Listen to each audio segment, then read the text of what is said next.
A origem da vida e fatores que influenciam as nossas escolhas. Para compreender como ocorre a reprodução humana, é preciso saber como dois importantes integrantes desse processo são formados: o gameta masculino, espermatozoide, e o gameta feminino, óvulo. Ambos são originados durante a espermatogênese. Espermatogênese. A espermatogênese corresponde ao processo de criação dos espermatozoides, que são as estruturas masculinas responsáveis pela fertilização do óvulo. Esse processo normalmente tem início por volta dos 13 anos, sendo continuado durante toda a vida do homem e diminuindo na velhice. A espermatogênese é um processo complexo que dura entre 60 e 80 dias e que pode ser dividido didaticamente em algumas etapas. A fase germinativa é a primeira fase da espermatogênese e acontece quando as células germinativas do período embrionário se dirigem para os testículos, onde permanecem inativas e imaturas, e são denominadas espermatogônias.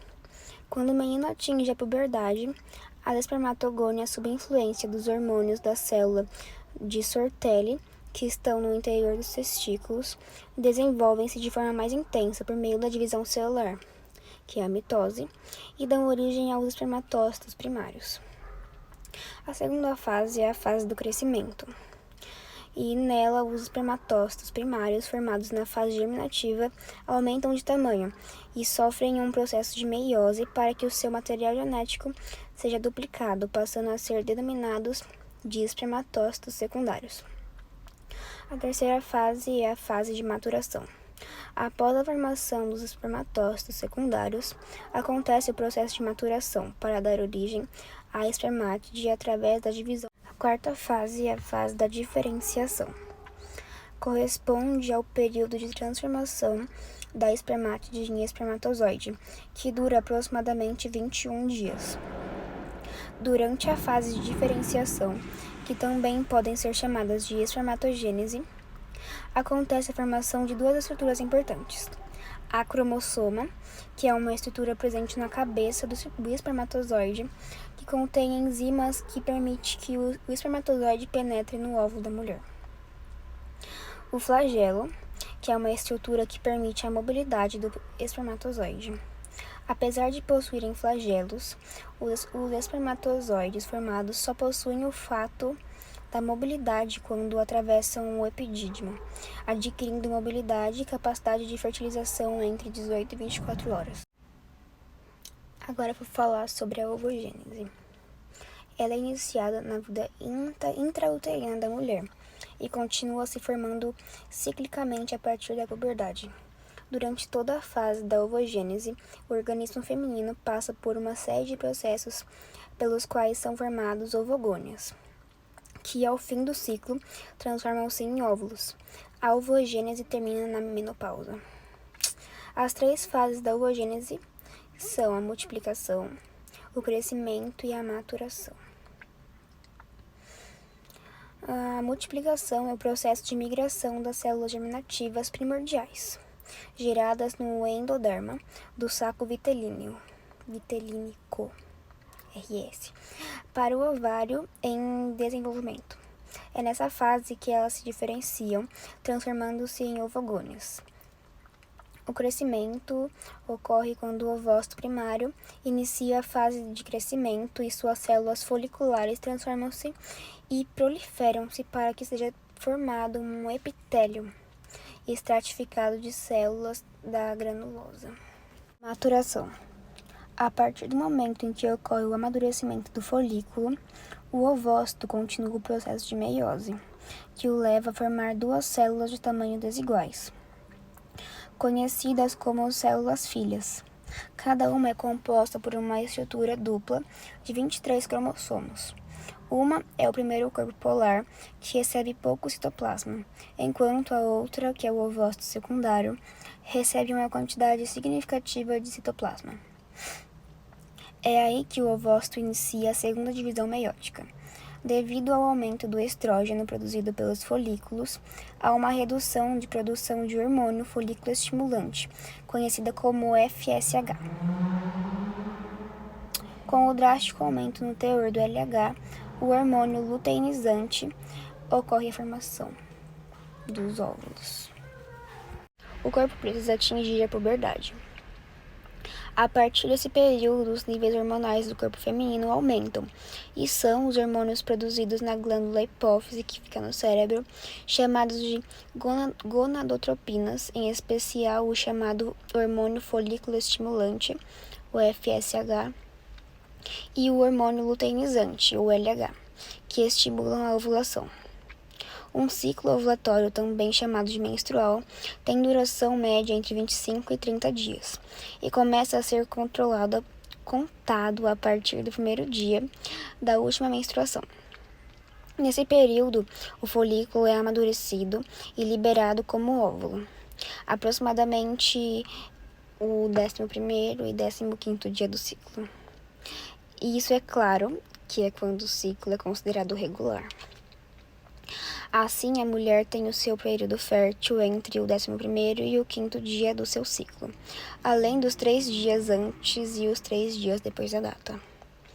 De forma geral, a célula permanece viva por mais ou menos 36 horas.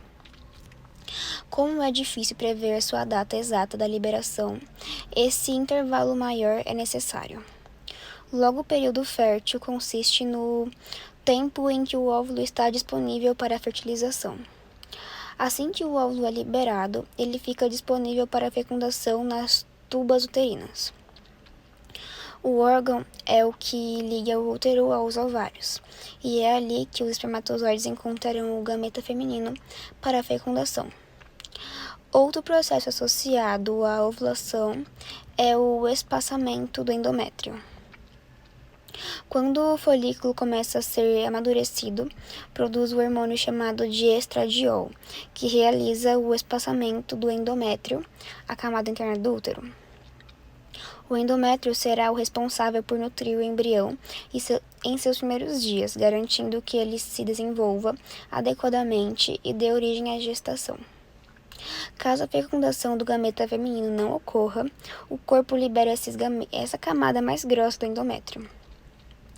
É nisso que consiste a menstruação, ou seja, a descamação do endométrio que sai juntamente com uma pequena quantidade de sangue. O óvulo não fecundado é também eliminado pelo organismo da mulher. O encontro desses dois gametas falados anteriormente gera a fecundação.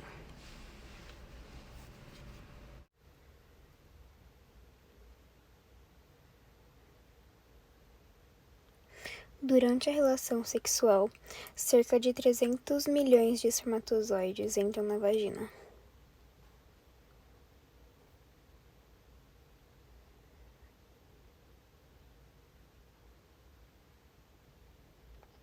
Logo depois, milhões deles sairão.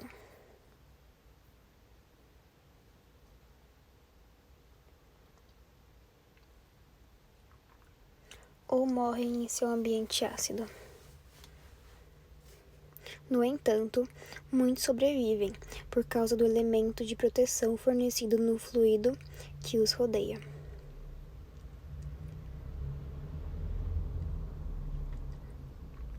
Em seguida, o espermatozoide deve passar pelo colo do útero, que se abre no interior do útero.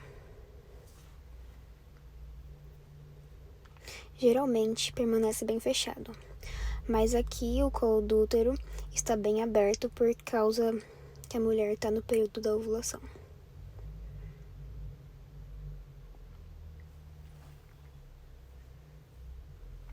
Os espermatozoides nadam através do muco cervical, que é diluído a uma consistência mais aquosa para facilitar a passagem.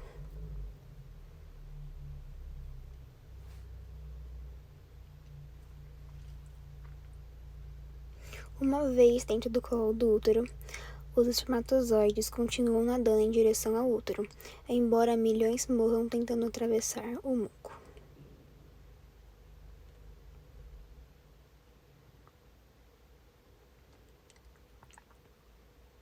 Alguns espermatozoides ficam para trás, presos nas dobras do colo do útero, mas eles podem continuar a jornada como uma reserva para o primeiro grupo.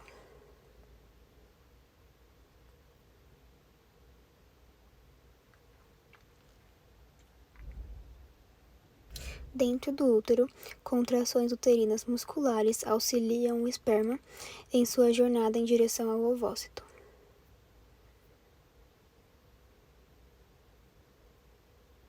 No entanto, as células residentes do sistema imunológico da mulher, confundindo os espermatozoides como invasores estrangeiros, destroem milhares dos espermatozoides, permitindo que o espermatozoide se enterre na camada.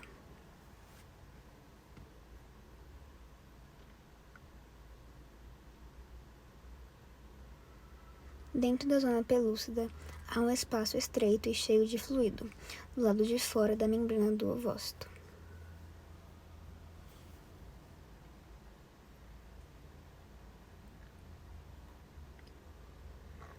O primeiro espermatozoide a fazer o contato fertilizará o ovócito.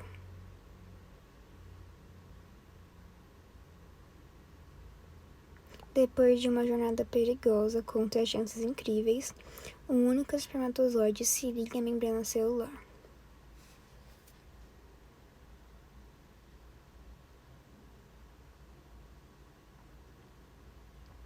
Dentro de alguns minutos, suas membranas externas se fundem e o ovócito puxa o espermatozoide para dentro.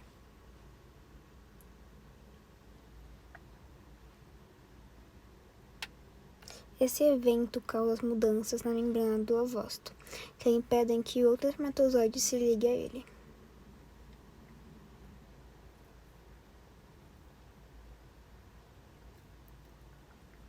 Em seguida, o ovócito libera moléculas que empurram outros espermatozoides para longe do ovócito e cria uma membrana de fertilização impermeável. À medida que a reação se espalha para fora, a zona pelúcida endurece, prendendo qualquer espermatozoide que tenha o azar de ser capturado.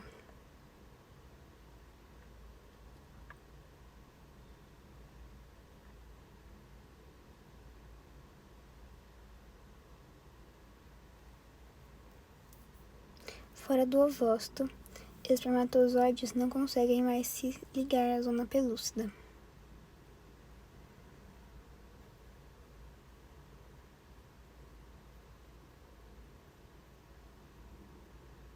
Enquanto isso, dentro do ovócito, o material genético masculino compactado se espalha.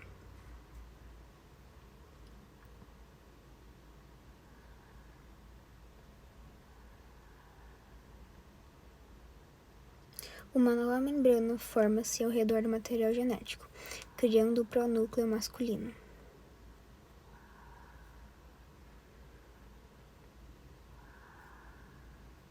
Dentro, o material genético se reorganiza em 23 cromossomos.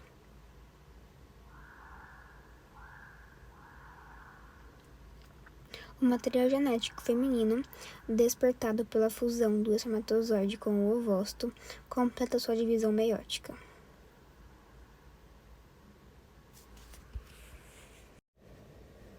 onde ele ou ela se implantará na camada uterina mais espessada. E assim surge o começo de uma nova vida. No decorrer dos 9 meses de gestação, a criança é gerada e quando ela nasce, ela se desenvolve fora do útero, ela cresce e ela tá pronta para tomar decisões da vida dela. E segue a parte 2 do trabalho. Oi, hoje eu vou falar sobre os fatores que influenciam nas nossas escolhas. Ao todo são 4: os externos, os sociais, os familiares e os psicológicos. Iniciando pelos fatores externos, que são influência de notícias, brincadeiras, jogos, etc. Nesse tópico, o indivíduo pode ser influenciado por algum tipo de notícia, desenho ou animação. As brincadeiras que ele costumava brincar quando era mais jovem, ou até mesmo jogos de tabuleiro ou eletrônicos que despertam sua paixão por algo. Os hobbies também são um dos fatores que podem influenciar externamente alguém. Por exemplo, se esse indivíduo gostava de cozinhar quando era mais jovem, atualmente ele pode estar querendo fazer algum tipo de faculdade de gastronomia. Fatores familiares. Influência da família. Aqui, como o próprio nome já diz, é a família que interfere e/ou influencia o indivíduo. Um claro exemplo disso são as pessoas que seguem os passos dos pais quando herdam uma empresa ou uma simples loja. Fatores sociais. Influência da sociedade. A sociedade também é uma grande influenciadora, podendo ser classificada como um fator externo. A influência social, atualmente, é muito importante para algumas pessoas que dependem e/ou precisam da opinião de outras para tomar suas decisões. Atores, apresentadores, cantores, entre outros, são pessoas que utilizam os comentários, publicações e opiniões de outros para realizar algo. Já influencers, pessoas importantes do mundo digital, são as pessoas que dão essas opiniões e influenciam outras. Agora, por último, mas não menos importante, temos os fatores psicológicos, o que faz com que a nossa mente escolha. Muitos já se perguntaram e pensaram: qual eu devo escolher? Ou qual é a melhor escolha? As decisões complexas que temos muitas vezes envolvem etapas para a sua execução. A primeira etapa consiste na materialização do problema, que, em conjunto com o estado interno e externo do indivíduo, irá identificar quais ações devem ser feitas e quais decisões devem ser tomadas, buscando satisfazer as necessidades do indivíduo com base nas circunstâncias. A segunda etapa consiste na atribuição de diversas opções de escolha, onde buscaremos avaliar qual é a mais vantajosa. Na terceira, encontra-se a melhor escolha e a ação para chegar até o objetivo. E, por último, na quarta, está presente o resultado de todas as outras etapas, onde pode haver a ação de repensar caso o resultado não tenha sido agradável. Mas como isso acontece dentro do cérebro? Alguns estudos realizados mostram que as decisões cerebrais são tomadas com a ajuda do córtex pré-frontal, ventromedial e orbitofrontal. O córtex pré-frontal é caracterizado por uma região cortical que recebe informações indiretas providas de todas as vias sensoriais, possuindo também ligações com outras estruturas cerebrais. Então, a ativação desta região é responsável por favorecer as condições para comparar as necessidades internas com o que está acontecendo no exterior, determinando o que é importante no momento. O córtex pré-frontal dorsolateral também apresenta um papel importantíssimo no processo de decisões, principalmente a que se refere no gerenciamento da situação. Essa região é integrada de diversas regiões neurais que recebem e enviam informações, modulando as funções executivas, o que nos permite executar as ações necessárias para alcançar nossos objetivos. O córtex dorsolateral também possui a capacidade de selecionar as melhores escolhas e impedir com que tomemos ações indesejadas ou não vantajosas.